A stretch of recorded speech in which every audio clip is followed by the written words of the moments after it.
warahmatullahi wabarakatuh. Pertemuan hari ini kita sudah memasuki bab 2 dan kita akan membahas materi mengenai teks cerita imajinasi pada bagian pertama. Mohon disimak baik-baik penjelasan dari ibu ya. Tahukah kalian atau pernahkah kalian membaca novel atau menonton film Harry Potter? Pria yang memiliki sapu terbang dan tongkat sihir ajaib? Atau kalian pernah menonton film Pinocchio, anak lelaki yang memiliki hidup yang panjang jika dia berbohong? Atau Superman, lelaki yang bisa terbang? Ya, perlu kalian ketahui, ketiga tokoh tersebut merupakan salah satu karakter tokoh dalam teks cerita imajinasi. Lalu, apa pengertian teks cerita imajinasi? Teks cerita imajinasi adalah teks yang berisi kisah imajinasi, hasil rekaan dan hayalan dari pengarangnya atau penulisnya. Teks cerita imajinasi memiliki istilah lain, yaitu teks cerita fantasi. Tujuan teks cerita imajinasi antara lain untuk menghibur pembaca, meningkatkan daya imajinasi pembaca. Lalu, ciri-ciri umum teks cerita imajinasi. Yang pertama, fiksi atau hayalan. Yang kedua, ide cerita yang terbuka. Maksudnya, penulis tidak memiliki batasan realita atau kenyataan, dan ide cerita dapat dikembangkan sesuka pengarang atau penulis. Tokohnya unik. Di sini contohnya Superman, laki-laki yang bisa terbang. Lalu Harry Potter memiliki tongkat ajaib dan bisa berbicara dengan ular. Keempat, terdapat keanehan, misterius, dan keajaiban. Jadi dalam teks cerita imajinasi bisa mengandung unsur mistis dan keanehan-keanehan atau keajaiban yang terjadi dalam teks ceritanya. Kelima, latarnya dapat menembus ruang dan waktu. 6. Bahasanya variatif dan ekspresif. Unsur intrinsik teks cerita imajinasi. Jadi, unsur intrinsik adalah unsur yang membangun suatu karya sastra yang berasal dari dalam karya sastra itu sendiri. Dalam hal ini, unsur intrinsik dari teks cerita imajinasi yang pertama adalah tema, kedua tokoh dan penokohan, ketiga alur, keempat latar, kelima amanat, keenam sudut pandang. Dan ibu akan bahas satu persatu, mohon disimak ya. Yang pertama, tema. Tema itu merupakan gagasan pokok atau ide yang mendasari sebuah cerita. Misalnya, teks cerita imajinasinya bertema apa? Oh, persahabatan, percintaan, atau pengabdian. Dalam teks cerita imajinasi Harry Potter itu judulnya persahabatan ya, antara Harry dan Harmony dan teman-temannya ya. Lalu percintaan misalnya di teks cerita imajinasi Cinderella, tentang Cinderella dan pangerannya dan sebagainya. Lalu tokoh, yang kedua tokoh dan penokohan itu berbeda ya. Kalau tokoh itu pelaku dalam ceritanya, ada tokoh utama dan tokoh pendamping. Contohnya tokoh utama itu Harry misalnya, lalu tokoh pendampingnya Hermione dan teman-temannya yang lain. Kalau penokohan adalah penggambaran watak tokohnya.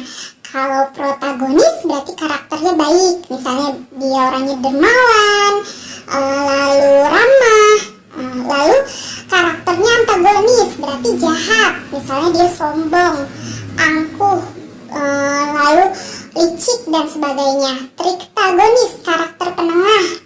Biasanya sosok ini sosok penengah yang bijaksana, adil dan sebagainya. Lalu alur itu merupakan rangkaian atau rangkaian peristiwa dalam cerita. Lalu alur itu terdiri dari alur maju, maksudnya alurnya itu diceritakan dari perkenalan sampai akhir ya, berurutan. Lalu ada alur mundur, jadi flashback, dia mundur ke belakang. Lalu ada alur campuran. Yang berikutnya latar memiliki istilah lain yaitu setting. Latar ini merupakan keterangan bukan hanya tentang tempat, tapi waktu dan juga suasana. Misalnya kejadian dalam teks cerita imajinasi tersebut terjadinya di mana? Di Jakarta kah? Atau di Kayangan? Atau di sungai? Itu tempat. Waktunya kapan? Pagi hari, siang hari. Suasananya bagaimana? Mencekam kah? Lalu menggembirakan, menyenangkan dan sebagainya. Berikutnya amanat. Amanat ini adalah pesan yang disampaikan melalui cerita. Selanjutnya, sudut pandang merupakan cara penulis dalam memosisikan dirinya dalam sebuah cerita. Kalau dia menggunakan sudut pandang orang pertama, berarti di sini penulis menggunakan kata aku, saya, kami, kita. Namun jika penulis menggunakan sudut pandang orang ketiga atau posisi penulis sebagai orang ketiga, dia menggunakan kata ganti dia, ia, mereka. Berikutnya adalah jenis teks cerita imajinasi. Berdasarkan kesesuaiannya dengan dunia nyata, terdiri dari fantasi total dan fantasi irisan. Lalu berdasarkan latar cerita, terdiri dari latar sejaman dan latar lintas waktu. Ibu akan bahas, mohon disimak ya. Berdasarkan kesesuaiannya dengan dunia nyata, yang pertama fantasi total. Jadi pada cerita kategori ini, semua yang terdapat pada teks cerita imajinasi tidak terjadi dalam dunia nyata. Baik nama orang, nama objek, nama kota, benar-benar kaan pengarang. Misalnya cerita Putri Duyung, nama tokohnya Putri Duyung. Misalkan kejadiannya pun tidak ada nama kota yang benar-benar real yang digunakan. Yang kedua, fantasi irisan. Cerita fantasi mengungkapkan fantasi tapi masih menggunakan nama-nama yang ada dalam kehidupan nyata atau peristiwa yang pernah terjadi pada dunia nyata. Misalkan namanya Joko, namanya Budi, berarti kan namanya masih menggunakan nama manusia pada umumnya. Latarnya misalkan masih di Jakarta, tapi ceritanya tokoh Budi ini memiliki kekuatan super.